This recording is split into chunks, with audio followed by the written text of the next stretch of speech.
Namaste student, myself J.V. Anshika Kushwaha, Faculty of Agriculture and Veterinary Science. Today's subject is Basic of Bioscience Lab, and today's session is to detect the presence of sugar in urine and blood sample. So we have two objectives, reagents preparation and performing test. So in this we have aimed to detect the presence of urine, uh, to detect the presence of sugar in urine or blood sample. So here is the principle. A large volume of volatile and non-volatile waste product is produced by different metabolic processes in the body. Urine is a liquid byproduct produced in animal and human bodies. It is produced in the kidneys through a process called urination and is excreted through the urethra.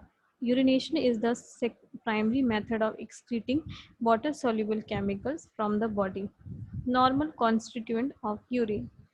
Actually, normal urine is highly complex aqueous solution of organic acid and inorganic substances. Urine consists of about 95 to 96% water. The most important nitrogenous organic substances present in urine are urea, uric acid and keratin.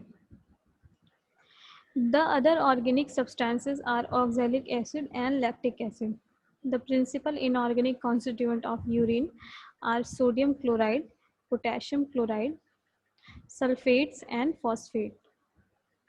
The next is abnormal constituents of urine.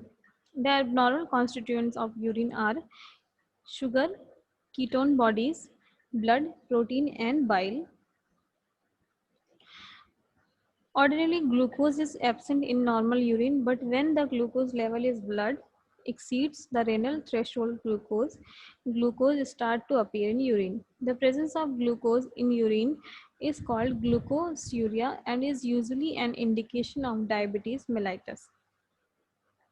So what are the materials required? Test tube holder, urine sample, measuring cylinder, Benedict solution and burner. So procedure is, first of all, take 2 ml of urine sample in measuring cylinder from the urine sample bottle. Then take a test tube and pour the urine sample in it.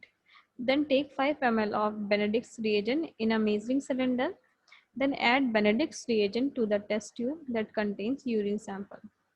Then using a test tube holder, hold the test tube firmly and heat it for 2 minutes on the burner. Then keep shaking the test tube while heating. A yellow precipitate appears which indicates the presence of sugar in urine. So depending upon the concentration of sugar in urine, either green, yellow or brick red precipitates are formed. So this is the protocol and procedure of presence of detection of the presence of the sugar in urine or blood sample.